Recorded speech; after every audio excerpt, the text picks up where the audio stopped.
Hi, colleagues. Thank you so much for being here. Thank you to the school, to Innocentia and the Teaching and Learning Committee, and to our host, the Humanities Graduate Center, and especially all of you for being here. We're going to present for about 20-25 minutes and then go straight to discussion. We're not assuming that there'll be something here that will be immediately practically useful for you, and we'd like you to be looking out for that thing. In the discussion, we'll come back to whether you found anything here you can use, and if you're using AI in ways that fall outside of this. Any general points for discussion, we'll see how it goes. We've also got a few students here who were in the course who might remember things differently from how we do.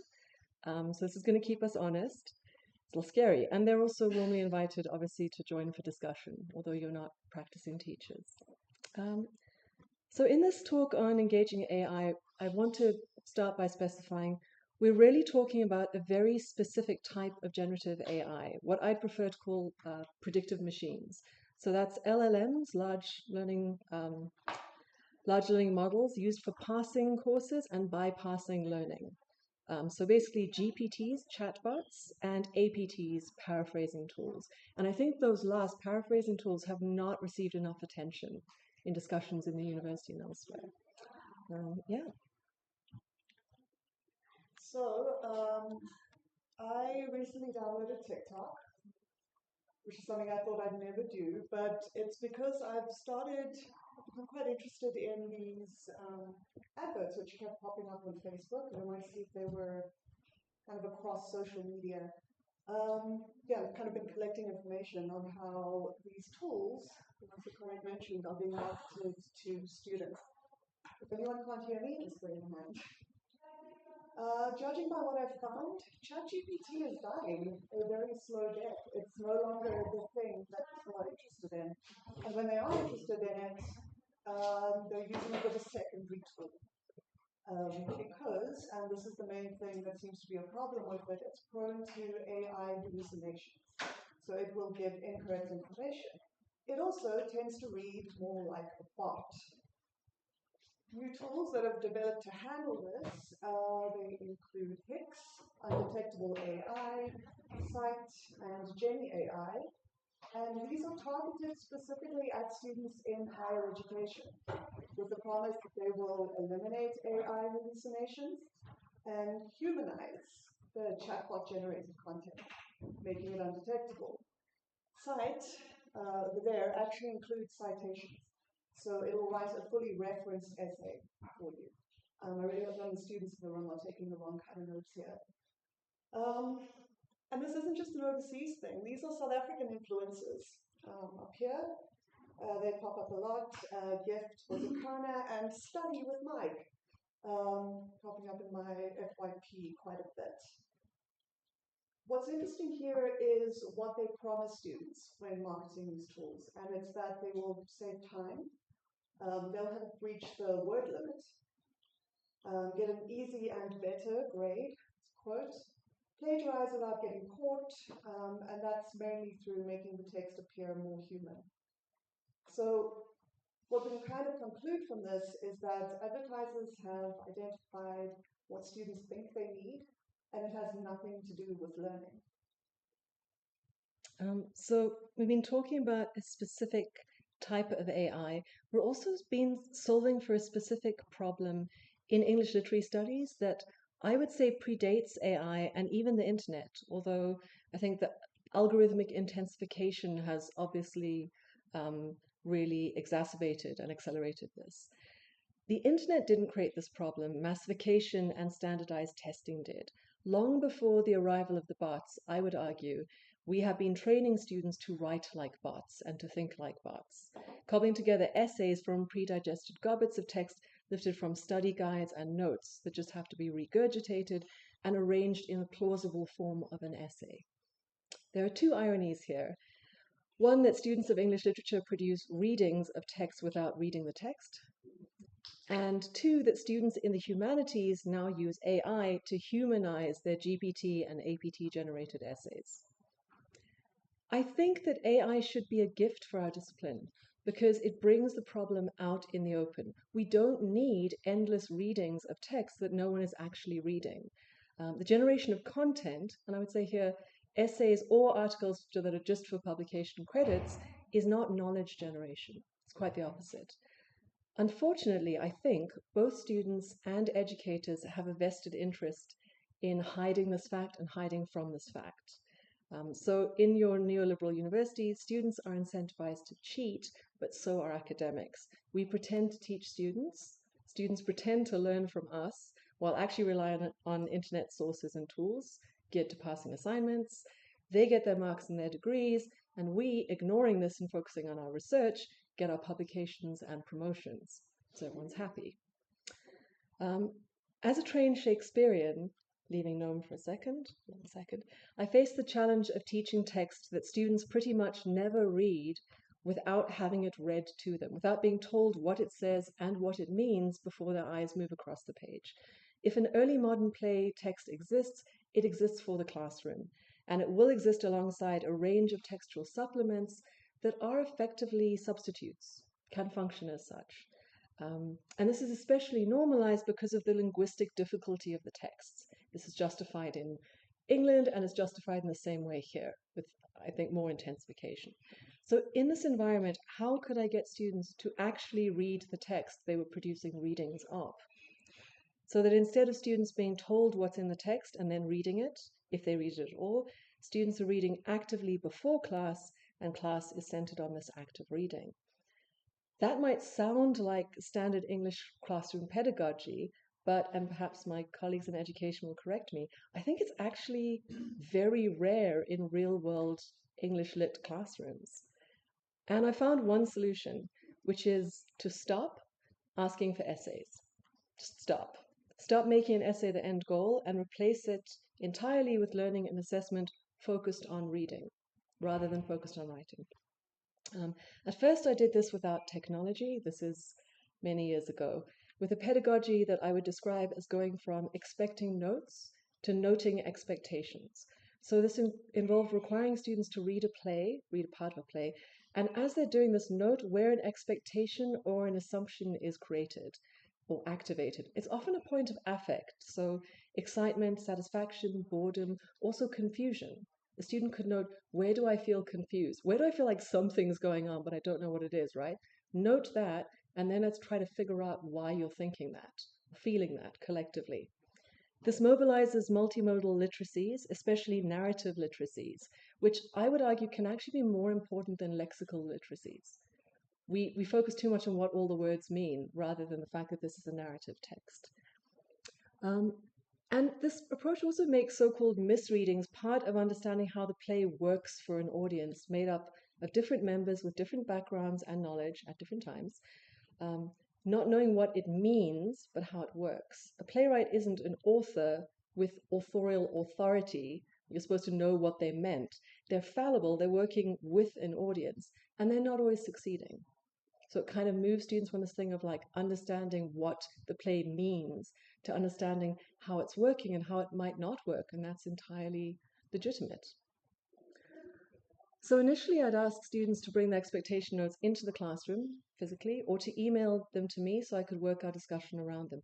And this was quite successful when I could get students to do what they perceived as extra work. Because the work they have to do is show up and pretend to have read the thing, right? This is extra work. But with COVID remote teaching, it became possible and even desirable to use social annotation to allow students asynchronously and synchronously to read together and generate and compare expectations and understandings together. That is social reading. And thus, to move the space of learning into the space of reading, into the margins of the page. And I can show you what that looks like.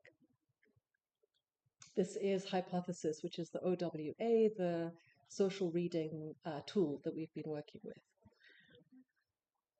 So this was very new for students under very, very stressful new circumstances. And very fortunately, the WITS writing program meant that I could bring in Carrie as a writing fellow.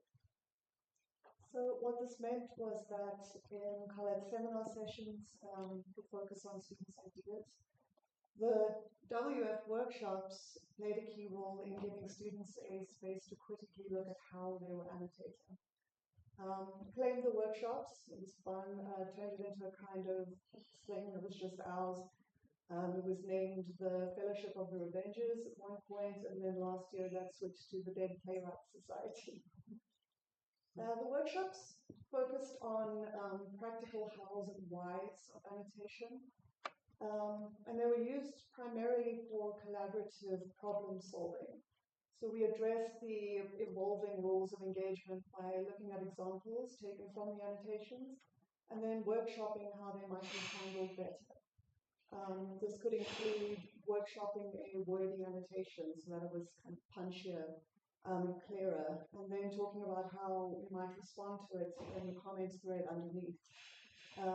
Another exercise was looking at what happens when multiple annotations are making the same point, which means that the thread of discussion or argument is being lost in all these like disparate things, and how to find the original annotator and move those conversations across so that it becomes a continuous thread. But the focus, and this was important, is that it was not on what was correct. It was about finding a way to engage in the most respectful, meaningful, and helpful way. So there's a lot of scholarship on social reading pedagogy, and there are also a lot of ways that it can go wrong. I don't have time to crap all over perusal here, but maybe we can talk about it. Beside the obvious cheating with the internet and AI, which we'll talk about later, there are other kinds of bypassing. I found this really interesting. I just came across Mercer and Wegerif's types of talk. I don't know if I'm even crediting the right original author on this, but 3 types of talk. So your first type of talk that you might find in a classroom, cumulative talk. Cumulative talk is focused on maintaining social harmony. And this is absolutely what students will do when given a social reading task. Thumbs up, love it, agree, heart, everything is just maintaining that. It's not cheating, but it's not productive, right? And everyone kind of, again, goes into that like, well, if we all agree with each other, then everything's great, right? It ends there. At the other end of the spectrum, you have disputational talk, and where cumulative talk is focused on maintaining the group, social harmony, disputational talk is focused on maintaining the self. So it's like, as long as I back up my opinion, right? It's like, it's my essay, it's my opinion, I have to fight for it. That's another mode that students are familiar with. The problem here is it doesn't really take other viewpoints into consideration. It tends to straw man, etc. When you get past what I would say is the intellectual bypassing of both cumulative and disputational talk, you get exploratory talk, which brings the social and the individual, I think, into meaningful debate. I won't read this whole quotation, but I think it's really, really interesting. So in exploratory talk, partners engage critically but constructively with each other's ideas. Statements and suggestions often for joint consideration. They may be challenged, counter-challenged, challenges are justified, and alternative hypotheses are offered. Opinions are sought and considered before decisions are made. And very importantly, knowledge is made more publicly accountable and reasoning is more visible. And this is the most important part, is making the reasoning visible. This, I think, is how researchers and academics write and think, ideally. And it can, I believe, be how students write. It's really how we should be training them.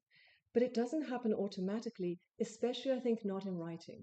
We can model it in a classroom and then say, that was amazing, please go do that in writing, and somehow it just falls apart. In essays, students tend to shift to using disputational talk, straw manning, cherry picking evidence to back up their position, which is not going to shift in the process of writing. They can't generate that kind of multiplicity because they think, well, I have to think about my opinion, so I have to choose my position and work from there, rather than generating counter-arguments in their mind, anticipating and kind of working with those. So asked to annotate, students will default to cumulative talk, mindlessly agreeing with each other, without reading the text to see if it supports the point. So you get stuck between disputational or cumulative. Which is obviously not what we wanted them to do. We wanted them to query, explain themselves, point out errors so that they could help each other. It's very much about them helping each other in this way. so that they could develop a better understanding of the play, what they were reading. But they were very resistant initially, unwilling. And we addressed this by introducing hashtags as a fun, slightly gamified way to get students to identify and tag non-productive discussion habits. So a couple of the ones I really liked, we had hashtag taken, when students were selecting the same text that someone else had already selected. And this goes back to the creation of multiple discussion threads. Hashtag explainer, where students were explaining rather than noting an expectation. Sometimes that involved random plot summary for no reason. And my favorite, hashtag crystal balling, where their annotation showed that they were reading ahead instead of reading together and moving through the text slowly. Students used the hashtags. It was a great shorthand for them as well to communicate, and even created their own hashtag, hashtag avenged, which they used when they had corrected an error or if they had successfully argued that they'd been falsely accused of something as a hashtag. What this did was it kept them accountable, and that accountability is what made plagiarism difficult. A student copying and pasting online content into an annotation would probably be met with hashtags like hashtag why here or hashtag explainer or hashtag crystal balling. Right, because how do you know this, right? You read the Spark Notes or you read ahead, but either way. So students were engaged in really detailed, nuanced discussions in this social annotation, in the margins of the text, but they didn't know how to take this into formal writing, where they would tend to fall back into disputational mode. So to help them to learn this, the course kept a small essay component, because we do want to be working on the essay as a skill, 15% in the end. And this is the essay that I gave them. Are You a Human? Renaissance Humanism Edition, which has a tagline, chatbots can write about Renaissance plays without being able to read those plays. What can you do? Essentially, I do this with most of my assessments now. When students are confused about what I want, I say, I want you to write the essay that the internet can't write for you. If a chatbot can write it, it's no good. Terrifying thing is, I think in most cases, almost everything that they've produced so far, a chatbot could have written. So I kind of gave them 3 ways to do this. The first is to directly explain what and how they've learned, rather than indirectly demonstrating it in an essay. So sort of focusing on aha moments, a sort of a reflective essay. Or they could write a traditional essay. I gave them Celia Diletta's provocative characterization of revenge's tragedy as a feminist Hamlet, but with the caveat, because the essays for this now exist online, that they should weigh up and take into consideration all the insights that we'd workshopped collaboratively as a group, so with other students. Or as a third option, they could take a ChatGPT generated attempt to produce that essay, aiming to show that they had a better understanding both of the plays and of the implications of Diletta's statement than ChatGPT, and they did. If I were to do this again, I'd probably use Cite, because it's that newer AI that can produce the sort of a very good facsimile of a good, well-researched essay that if you're in a hurry as a marker, you go, oh, this looks fantastic. It ticks all the boxes. And it would also be a great way to get them to assess the sources that Cite was using to see if they're actually useful. Which brings us to another assessment, and this was one that everyone enjoyed. The course included a debate, which was designed to help students make the to staging debates in their own ways, generating and incorporating multiplicity of views, checking blind spots, anticipating counter-arguments, and building those into their argument. I can see you guys smiling because you remember this. You remember how it got. It got salty, it got spicy, it got a lot of things. So to jumpstart this process, we gave the teams, it was hashtag Team Hamlet, hashtag Team Spanish, hashtag Team Revenges. You can see we liked our hashtags. They each got a ChatGPT essay arguing 3 possible cases. So that Spanish tragedy is superior to Hamlet and Revenges tragedy. that Hamlet is superior to the other two, or that revenge is tragedy superior to the other two. Because ChatGPT can do this now. Yeah, and that was an older model. Yeah. It's more advanced Yeah. now, and even then there are sites more advanced than it. Yeah. Terrifying. But what students realize from this is precisely that ChatGPT could use the same evidence to make an argument for their play and for the other team's plays, and that they'd have to gauge which argument was stronger. So ChatGPT produced multiple points that might leave them open to attack. So steering the argument to one major point, one strong argument, would be the much stronger approach than just throwing all of this stuff out there and waiting for something to stick. So they were acknowledging other points, ranking them, and reframing the debate in terms of what was favorable. Yeah, so I would love to talk more about this, but we should probably kind of bring things together. So at the end, what we have here, we didn't use this for our planning, but when we looked at 5 ways to use social annotation with and against ChatGPT, this is from the company ARTIFICE that has created this open web annotation tool. We found that what we had done kind of hit all of these beats and actually hit some of them multiple times from different directions. So writing through a course rather than just at the end. Time on task is the biggest predictor of student success, but when students put in that time is almost as important as how much time they put in. And it's a particular problem in English, because what tends to happen is English is the subject that you can do. I'm looking at people who did law and psych, where you kind of don't have to do anything. You kind of have these novels, you're supposed to read them, you're supposed to go to lectures, and then in a panic at the end of the term, you put together an essay the night before and it's fine. So what we tried to do, and that's when they turn obviously to AI tools, right, to get them through that. I'm seeing smiles. Social annotation allowed them, pushed them to distribute effort throughout the course. We worked out that the course is actually achievable with 10 minutes a day. But it's like training, it's 10 minutes every day. You take no days off. And they could achieve a lot at the end of the course, because they have a lot of deadlines for this course coming together, because they put in the effort up front, actually gaining mastery, rather than being kind of passive and then having to kind of feign mastery within a week. I got a student nod. That made me so happy. So the whole course was spent, we thought, nurturing students' writing styles. This is a quotation, and lines of inquiry. And that last part is so important. So students are questioning, clarifying, and reframing their statements throughout the course, through social annotation, where they're pushing each other to explain their reasoning, to explain what they mean. And they were building on this in everything else that they did. I should just say it's incredibly difficult to outsource this work to any form of AI. And once the work is done in social annotation, students aren't incentivized to use AI because they've already done the work, right? Yes, writing in context, writing in community, it's the essence of social annotation. Besides the obvious social benefits, so writing in deep and specific contexts develops student skills of arguing from evidence.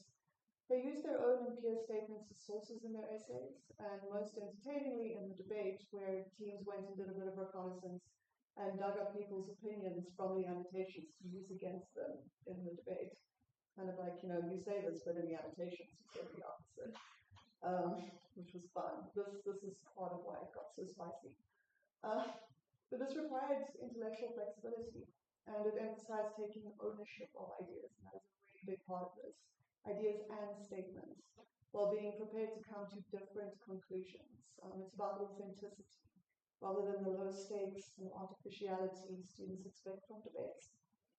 And again, AI lacks the embedded specificity to write successfully in these contexts. On students annotating their own writing. So students weren't annotating pieces of their own writing, but in discussions, because obviously Hypothesis wants you to use their product for everything, right? But in discussion threads, they were having to re-engage and explain their writerly decisions to each other. And because of the embedded context, this was something that GPT absolutely could not help them with. GPT it doesn't know who they are. It doesn't care. They have no fame. They have no kind of visibility there. They were also encouraged to make their responses in exchanges as short as possible, so that they wouldn't be incentivized to try to outsource this work. If you need to write 2 sentences, why are you bothering, looking it up on the internet? You just write the sentences. And then when those build together, this is something we hadn't thought about putting into the presentation. Students wrote, so much more than they ordinarily would in a writing intensive course. But they were doing it informally, but linking it all the time to this idea of how can this be driven through to formal writing. Yeah, and they didn't write it with AI tools. But by introducing the 3 ChatGPT arguments in the debate and sharing this with them, we showed how these tools can be used to generate ideas and how AI arguments can be incredibly flawed, contradictory, use the same evidence to support different conclusions, and so on. Finally, students didn't annotate ChatGPT essays, but they critiqued them. Collectively in the debates and then individually in the essays, where one option invited students to critique an argument produced by ChatGPT, Colette mentioned earlier, drawing on multiple perspectives drawn from the class and discussion on the same point. So, was it AI proof? Nora Lee told me that I shouldn't say AI proof because it's associated with a kind of a crime and punishment reasoning. And I was very surprised by this. I think we have an integrated teaching assessment framework that is AI proof in the sense of if you've ever bought a tent, you know what I'm talking about. Proof is like on a spectrum from like no rain to quite a bit of rain in your tent, right? All of those are waterproof. And that's really, I think, what we're thinking about with AI proofing. But also, so in terms of this metaphor, one student did plagiarize, or more accurately, they attempted to plagiarize. They submitted a generic essay on the theme of revenge in the 3 revenge tragedies, answering none of the prompts. It's the generic essay, right, that's out there on the internet. The essay was very clearly not the students' Oh, sorry, I took over. This is an interesting case. Yeah. I think for both of us. If you're going to plagiarize, don't do it with lecturers who enjoy puzzles. It gets sleuthy. Yeah, it was absolute word salad. It made no sense, and I remember us going back and forth on this thing. And then Colette noticed the phrase "vengeance conspire," which was a kind of automated paraphrase of revenge plot. And Vengeance conspire. It was like 5 times. Yeah. Then there was dramatic gadget. That's the one I liked. Theatrical device. And that kind of gave us an idea that we were dealing with a paraphrasing tool and a really bad one. A really, really bad one. So the next step was finding the source, because obviously this thing was run through Turnitin and came back with 0 plagiarism, because it was barely writing. So we had to find the source and we had to find the tool. So Colette analyzed the text and reverse engineered it. So that was close to the original source. And then I used the kind of search terms that students would typically use. Again, spend way too much time on social media trying to understand how all this works. To find the top 10 results for paraphrasing tools, for free paraphrasing tools more specifically. We then tracked down the source. Themes of justice. Yes, themes of justice from Written Whisper. The rule of which 3. sounds dirtier than it is. And we fed it through the paraphrasing tools until we hit Spinbot. And notice that Spinbot has a limited paraphrasing technology. So we were able to generate, I think we ran through a few times, generate a very, very similar approximation of what the student had used in the essay. This took us hours. We only solved the mystery because they used a bad paraphrasing tool. There's only one bad tool and they found it. Yeah, it was amazing. It was quite high on the search. Advertising, paid advertising. Precisely. The thing is that many of these tools are incredibly sophisticated now, and they're getting better and better. Jump to the next slide. We've all used Grammarly at some point, probably. Yeah? I know I've used it in my writing for spelling and grammar check, just to be very clear on that before we go into this. Oh, sorry, can I drop more bit of context? The university is spending quite a lot of money on an expensive Grammarly license. This is relevant for what follows. Yeah, because it now offers a free paraphrasing tool and a free plagiarism detector. It took me less than 5 minutes to use both of these tools, to use them together to successfully plagiarize a section from an online study guide on Anne Carson's autobiography of Red. I copied and pasted text from Super Summary into Grammarly's paraphrasing tool, which changed it. And then to make sure that it was undetectable, I ran it through the plagiarism detector. And it came back with 0% plagiarism, and hilariously, 2 punctuation errors from its own paraphrase. If the student who had plagiarized in Theatre of Blood used Grammarly's paraphrasing tool, it's likely that we would not have picked it up or been able to track it down.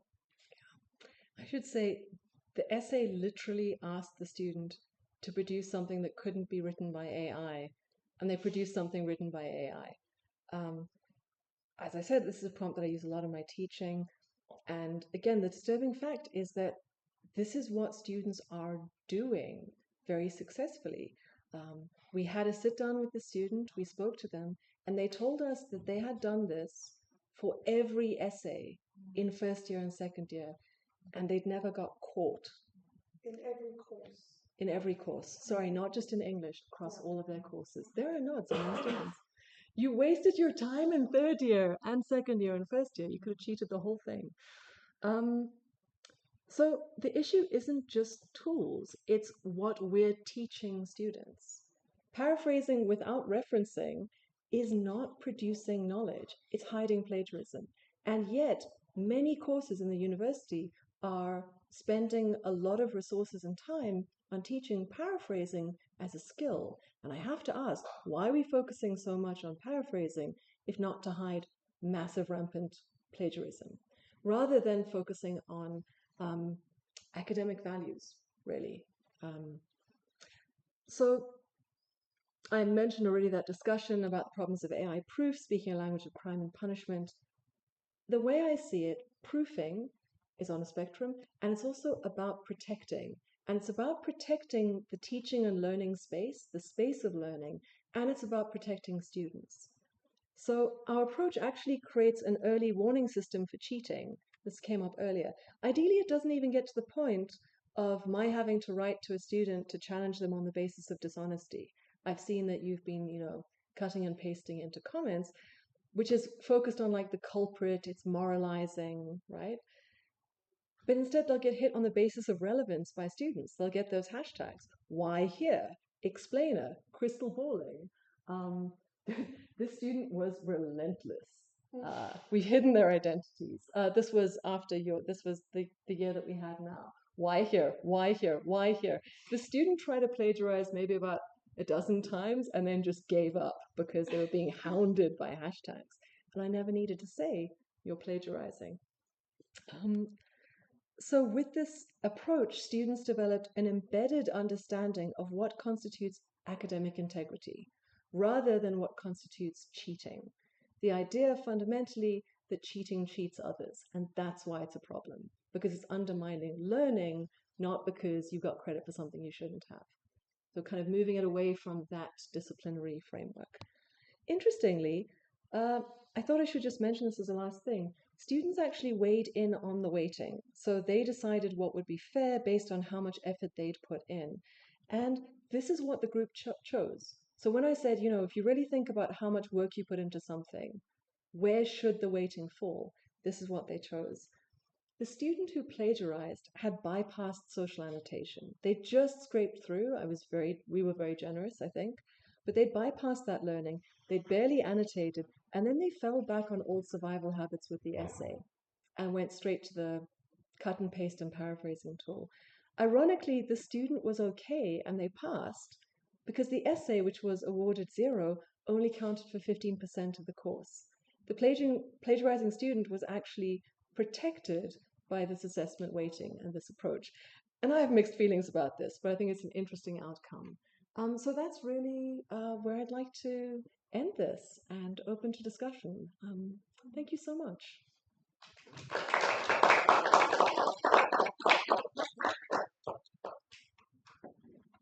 So these are our questions. Was there something here you could adapt for your teaching? Does anyone want to address this one? Can I just ask for like a kind of a nodding thing for colleagues in the room? Was there anything here that you felt you could just throw in straight away? I got some nods. Anyone who felt like there's nothing I can use here or nothing I can use that I'm not already using?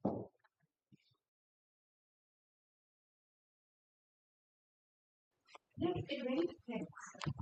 Mm-hmm. And I don't think that's the person, but yes, how many students were in the course? Could you do this with and limited resources? So, tutorials, all honest courses. Our tutorials are 50, so one tutor with 50 kids. This was like 20 students. It's much more manageable, and even that felt like a lot. Yeah. So I think some of our postgrad courses. Yes. Yeah. Absolutely. I think you've achieved something amazing. But I just keep thinking for those massive university courses, right? You can try to implement this. I would truly kill myself. So that makes such a big challenge. But our postgrad students also use AI inappropriately. So I think in multiple contexts, definitely. Colleagues use AI inappropriately. Yes, they do. We've been thinking about possibly putting together a reading group, which is something later on, but something I've thought about as well in terms of lectures, especially with large groups, is the course readings. Being able to read those together online, possibly instead of just doing them independently. Oh, do you maybe want to talk to the experience that you had with your elective going into the next year? Modernism one. Yeah. That was really interesting. Sorry, this is because this is about scalability, and this is an argument that we made for the VC Teaching Award. It's like a very modest argument, which they don't love, but we thought the modesty was important for this one, for the reasons for that. So we haven't just used annotation and theatre of blood. Last year I taught a course in the third year modernism course, a seminar on states of isolation. It's also very complex modernist texts, very difficult language. Students often struggle with that sort of thing. And introduced annotation, but this time they were annotating a novel, and this time it was over the course of the quarter, and then we did other novels in class. We returned to that one at the end. So a bit of a different structure to Theatre of Blood, where it's kind of happening simultaneously. A lot of the Theatre of Blood students took that seminar as well. They came through from second year, and they took it partly because they knew there was going to be an annotation component. I mentioned that. And they carry over a lot of that community and that communal social annotation, because they were ready to jump in there and help the other students in the class who were annotation newbies, to get them, and they loved it. At the end of the semester, I had something which in my decade of teaching I have never experienced before. Students asked for another text to annotate and discuss in class. They read everything, they annotated the pigeon beautifully, and they asked for more. They wanted to read more. They read an extra thing. I had to find an extra thing. I wasn't anticipating doing more work. So it's something that can move. You know, it's not just for Renaissance revenge tragedy. It can also be used for novels, for readings. I've used it for short stories before. All of those things. And with the short stories, I divided the class into groups, and each group annotated a different one, and they then reported back on the story. So there are ways to kind of break it up. On the topic of groups, I think that the idea of social writing, I don't think that. I know at some point we actually spoke about using this course of mine with hypothesis, and it just wasn't possible because of that. But I, in my first year course, actually found very little AI usage because they write written groups. groups. So if they write something, and I have ways of keeping them accountable in those groups where they assess each other's participation. So I think I had about 3 groups where it was then collaborative, let's all cheat. But then you need 4 or 5 people who are willing to buy into and all or nothing. You're all going to jail. That's yes. what's going to happen. We make this separate groups. I am the person who will find the AI. So I think in a massive course like that, having 3 groups of students who ended up getting 0 because of that is too bad. For me, that's really valuable. Having them write together, work together, and take accountability for each other. Can I add something to Carrie's book? Because I think this is actually really important. I hadn't thought of it for this presentation, but I think you can speak to this. It was only scalable because it had worked at second year level, and that took an entire semester. I couldn't have done that in a block elective. And always it's like there's the come to Jesus moment, and just how early can you get it? And it always seems to be barely in time. The year before the year that students are here from, we got so, or was it the year before that? We got so much pushback. Students were furious. They said we're working so hard. We saw the hours they'd lost. There were metrics, but they were like, we are. And I was like, I have literally worked 15 hours longer, like 15 times as much. This is it. Yeah, 20 minutes you put in 3 weeks ago. But there's all of this friction, and it's exactly that accountability, and that actually what we had to do at that point was give it to the group and say, we give up, we've tried everything, you decide what's fair. Then things changed, because they realized it was really hard, and they became accountable. But I think we made a crucial mistake in the beginning. I thought that we could model best practice by being in the annotations. Because it was COVID, people were isolated, it was confusing. Let's be in there, let's be showing, chatting to each other, encouraging, giving shine. What it did was it alienated students. They only paid attention to our annotations, especially my annotations, less so Carrie's. I think they also thought we were too tight. So in later iterations, we had to distance each other and create that separation. We got to a point where we were basically pretending that we had nothing to do with each other. I was getting inside information. We were meeting every day, but pretending we never talked to each other. And the crucial thing was that we came up with all these theories for why it wasn't working, and our big one finally was the thing looks like social media, but students are doing all this work and then they don't get notifications when someone posts on their stuff. So then they actually feel trapped, they feel screwed over, they feel a bit paranoid. They're not getting that nice hit of dopamine of like, oh, someone said a thing. They're having this uncertainty and fear and anxiety. Later, we actually moved to the unpaid version that had the benefit that it could send students notifications to their emails. That was change things. But we didn't consider staying out of the annotations because it just seemed impossible. And Carrie tried it with her elective, with one text, and I was like, okay, we'll try it. That was the short stories. It was too short. That was one of the groups. It was South African feminist literature, and I stayed with that. And that was the group that worked. That was the first time we didn't have massive. We just had like minimal pushback, like normal amounts of sorry, Olivia pushback, which felt manageable and not like crisis levels. And we would never have anticipated that because all of the kind of educationist rhetoric says modeling best practices is the best, and this is radical and it's democratic, and here we can all be modeling how we're all equal. But the truth is we're not. I'm a lecturer, and they see that and they perceive that. We're not in their WhatsApp group. Yeah, importantly, I did not want to be there. And then what we were able to do was kind of do the shine theory, but do it indirectly. So don't do something in the, but go like, oh, but I saw this person said this thing. And students would start bringing things to class. So they'd be talking about exchanges I didn't even know about. I was late to this. I was like, okay. Yeah, sure. Yeah. And then sort of catching up from them. But they were doing, so when it works, they start generating a lot of the class content quite spontaneously. But this was so labor intensive. And I think if you had this at first year level and really getting it right and building that culture, it would become so easy and it would just snowball, as it kind of started to in English. but you've got to get, and it's so contextual. Like this works for early modern drama. It's an incredibly specific approach. If you just tell students to annotate, they're going to footnote stuff. They're going to cumulative talk. They don't know what to do. They're going to ask, what are we supposed to do? What are the rules? And then we'll try and tick those boxes. And that's why giving them this really kind of meaningful thing that's different from the automated response was so important.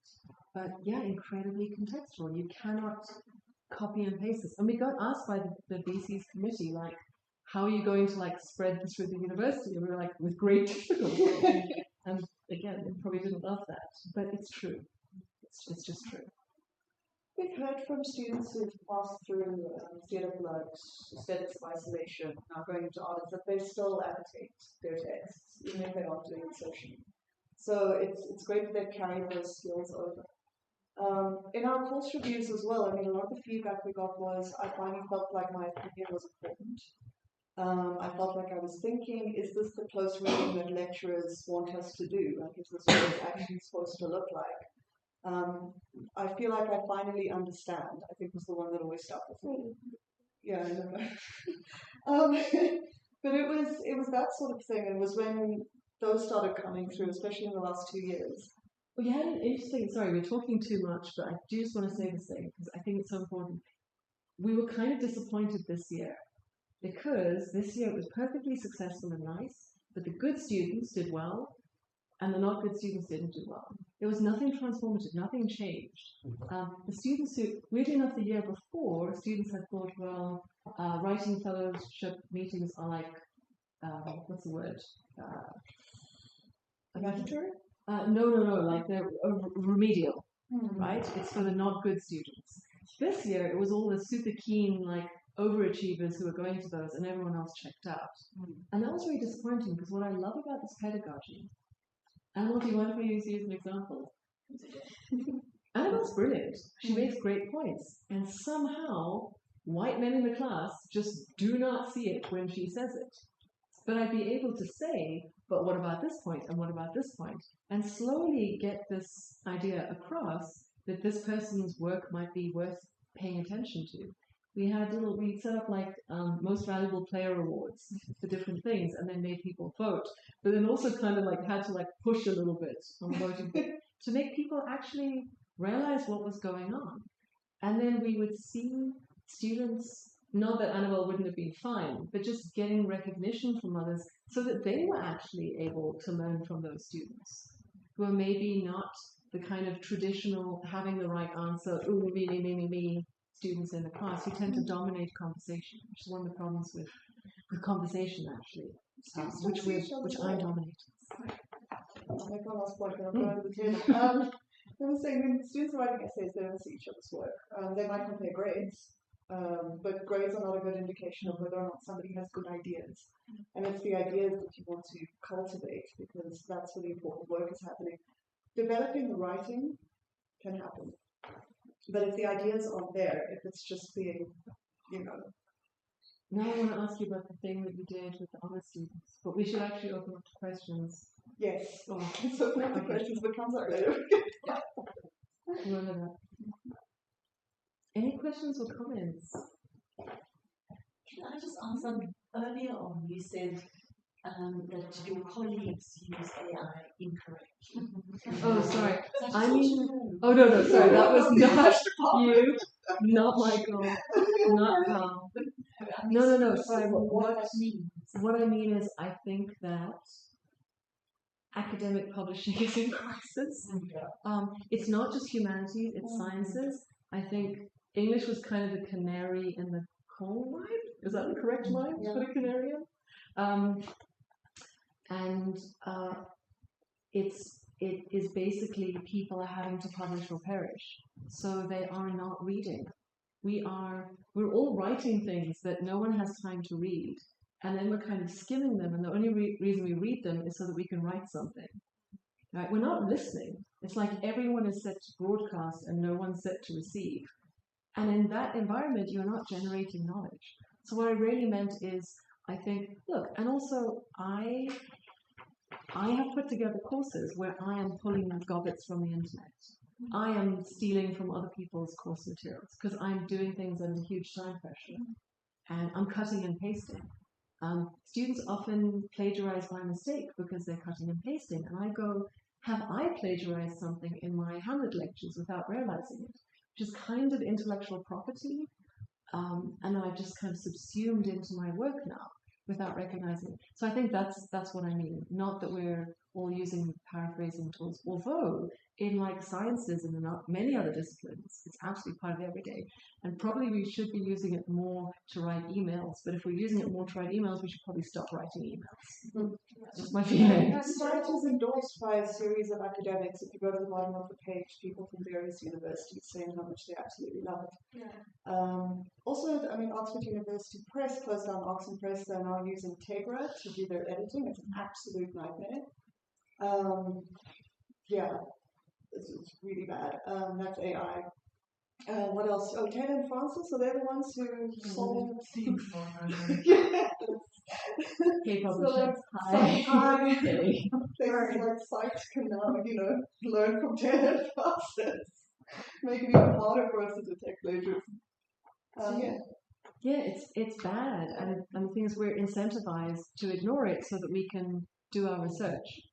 And this is really, sorry, but it's a big issue because I have colleagues who are writing academic articles getting published in accredited journals using AI, articles that come up with 100% AI. Colleagues who actively not only allow or don't pick up, encourage their students to use AI. So Right, because it frees up their time. yes, right? yes. And suddenly they're getting distinctions.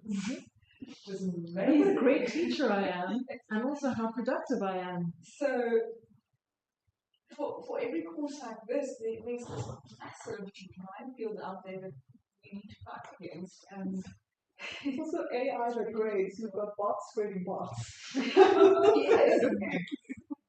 That are originally actually fed by humans. And sorry, I do have to say this, like the thing that we forget, and it's especially important in the Global South, is people who are like in contract, in essay molds. Like this content has to come from somewhere originally, right? Before the bots kind of start replicating it.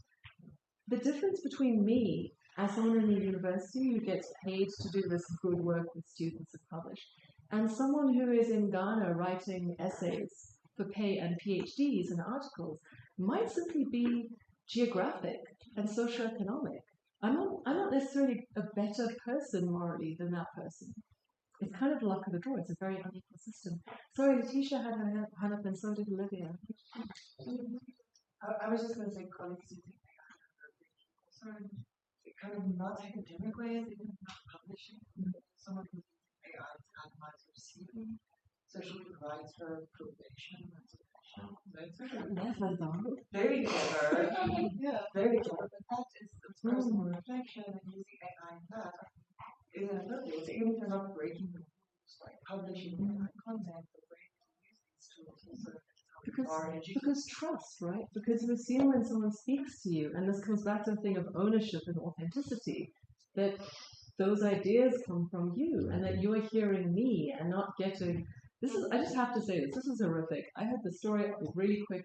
A friend was very distressed because their partner, who is a doctor, so they're a doctor. They had told their partner about a horrible thing they had to do, where they had to bring back. What do you call it when you're kind of doing resuscitate like a newborn, and it's an incredibly violent thing to do.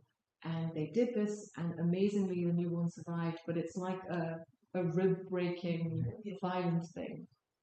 And they told their partner, and their partner responded on WhatsApp, and the response was a little bit too essay-like. And they worked out that the partner had used ChatGPT. Expert.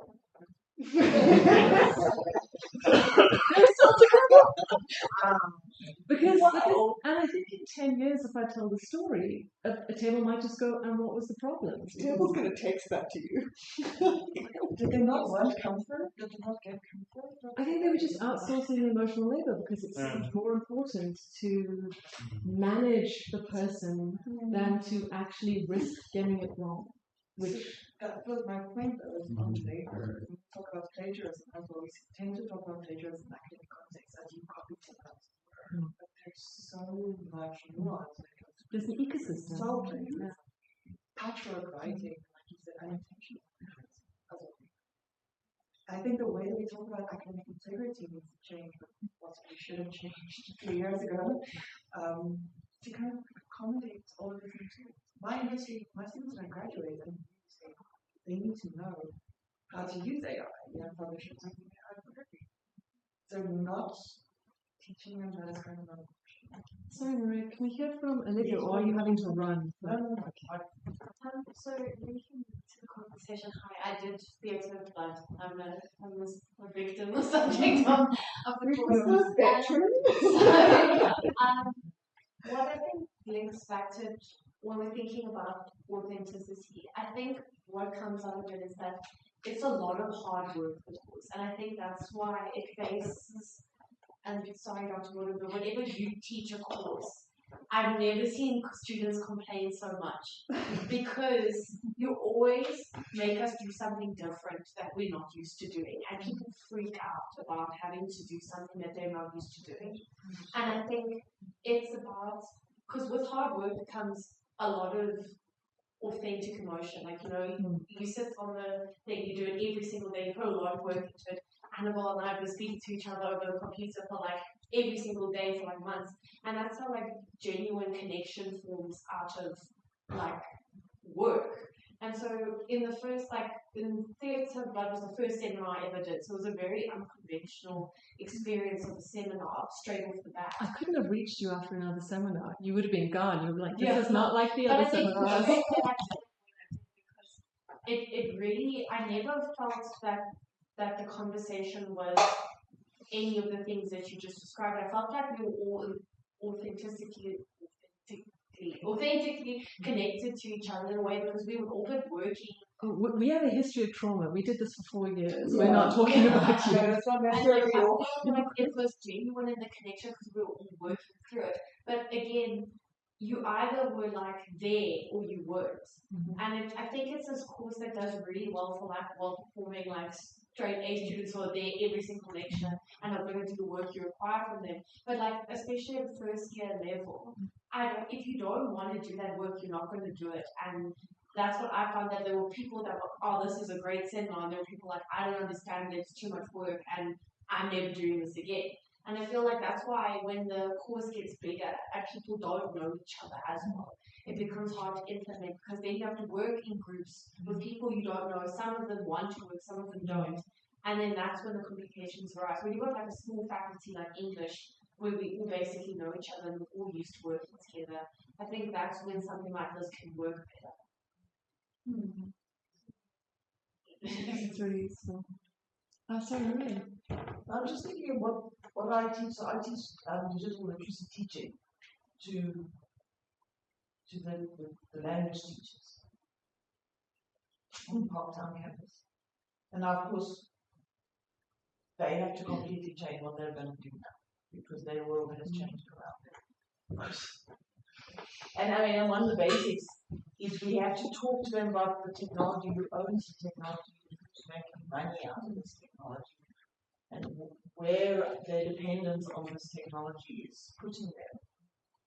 And so I think none of us do that enough. All are we using this stuff, and our students are using this stuff. Yeah, and do we actually talk to them explicitly? About the neo-colonialism of it, where the profits go, what happens to their data. I think we don't tend to think of that as our duty. It's not. A lot of our understanding of our job as teachers, especially, we teach our subject, our discipline. But now we actually have to start teaching. And then I think the conversation about AI can become more real. To understand these global systems are getting involved in, and that we are all involved in.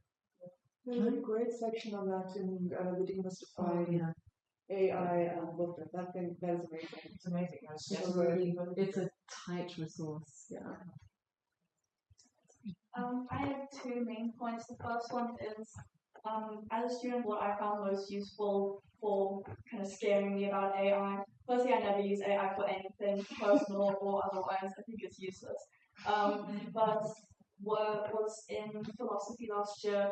We had an exercise where we had to get the AI to admit to one of Descartes' positions, and and it could not do it, and I had to keep rephrasing the prompt time and time again, and ultimately I couldn't get it to admit to the thing. It'll gaslight you And to insanity. yeah, it kept on saying, "Oh, it's this," and I was like, "No, it's not. Please, can you change it?"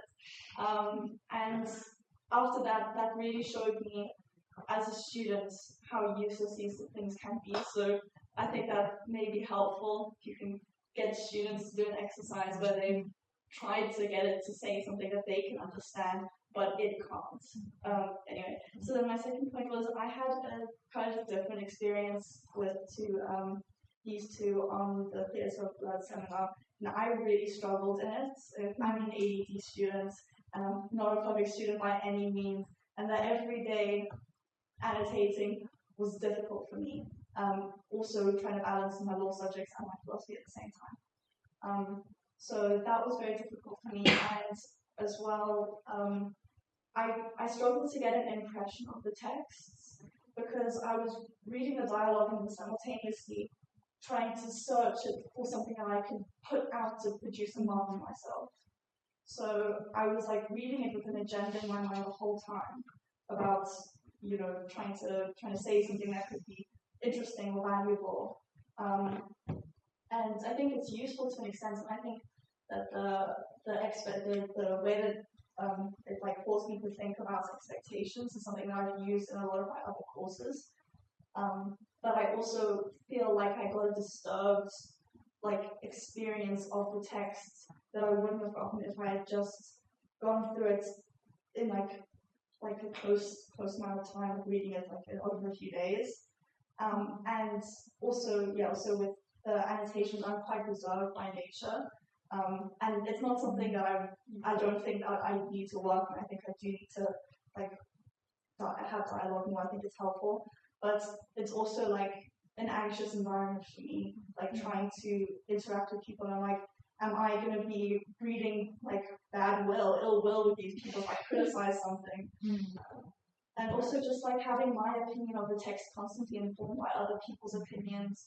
It's not always what I want out of the experience. Sometimes I want to just focus on developing my own ideas. Like, that's what I enjoy the most of English, is trying to have a unique thought.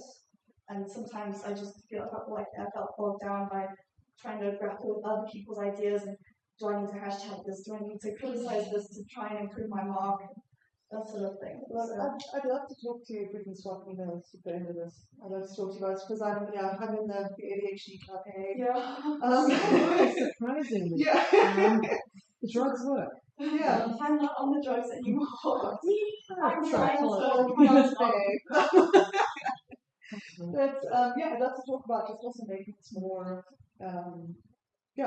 how to adapt these things. I think processes to like mitigate that overstimulation. It sounds there's like. and there's so much here because look, I mean, also in a way, Shakespeare isn't literature.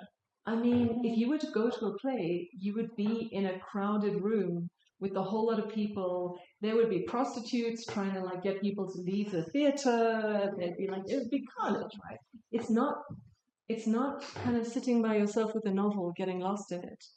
So in a way, this is actually a pedagogy that's very appropriate to try to bring people back to that, but it is disturbing.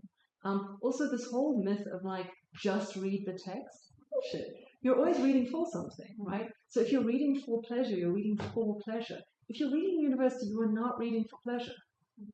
No matter how much I ask you to do that, you can't do that, right? And I was kind of, so I was forcing you to do something that was going to feel in many ways. One thing I would say also is I'm very aware of that problem. And actually part of this idea is to move so that at least people who are extremely shy can speak in writing. Because someone like you might never speak at all. And I might never get a sense of your ideas because kind of students who like to kind of talk are going to dominate.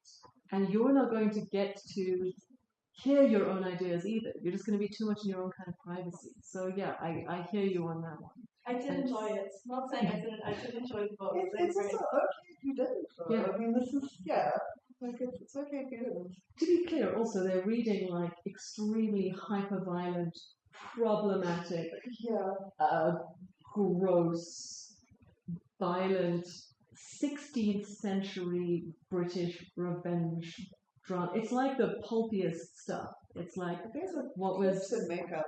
yeah. There's a corpse in makeup with a kiss that makes someone's lips fall off, and then they get stabbed, having to watch them being cuckolded by their son, and it's a lot, right? So I'm not even sure how much you would have enjoyed this And text. then to end it, but be like, this one's the best. Because And that was really interesting because we're not asking them what does it mean. We're asking them what would an audience value and why would it value it. And the argument might be like, we don't value these texts anymore. But then it's an argument that you can make. Something I love about this course is that students go, Hamlet's not the play I'd go to see if I was around then. Shakespeare's not the playwright I would be rating. And again, it's that transformative thing. If you kind of make that shift, you've achieved something. Annabelle, yeah. I think what I learned from this course is that your first instinct is violence, right? In that, in English, you're always expected to come up with something thorough, something more, something interesting, something counting, right? And that no one ever thinks that simply saying, oh my goodness, Hamlet is a little bit weird. Oh, that's enough. That's okay. That's an instinct, and that's okay. That's that. That's what I notice a lot with my peers is that they're sometimes a little bit uncertain and they don't know sometimes. But I'm like, that you know something. You have an opinion, but it's just like not validated maybe through the medium of the academic essay. But this course definitely allowed a lot of some of those responses. Like you can say, this is weird. Okay, awkward, right? And that was okay. I really liked that never enjoyed it. There's a lot of this kind of gut. It's like people going like, "Oh, this is a red flag moment," or it's those literacies again, like even emotional literacies that are shut down. And there was lovely discussion about main character syndrome. Because when you look at the thing, you're like interpreting what it means. You're not thinking, what does each person think is meaning? What does each character think is going on? What does each character actually know? Hamlet thinks he's the hero, so does Fortinbras, so does Laertes, right? I think it's something that can kind of get into that. When students start looking at how we judge female characters differently from male characters, for instance, like that stuff is fascinating. But you have to make the obvious observations before you can get to the flowery stuff. Yeah. Are there other things people want to talk about? Sorry. I think we've gone hard on the Theatre of Blood students thing. And you've got the horror show back up. Which one? Oh, yeah, no. I thought you wanted another horror show. No. Sorry, the teacher was going to go. No. Oh. You say that? Yeah, thank you. Yeah, I'm going to leave your session. Sorry, thank you so much for this. This was great. This was brilliant. Thank you so much for coming. I'd love to talk more about this stuff. I feel like I actually wanted to hear a lot more from other lecturers about what they're doing. But I guess it's like a starting place. Please eat snacks. Yeah. And talk to each other on your way out. And you're not being chased out at any point. No, we have to go. Dismantle. I'll turn off the recording now. Yes.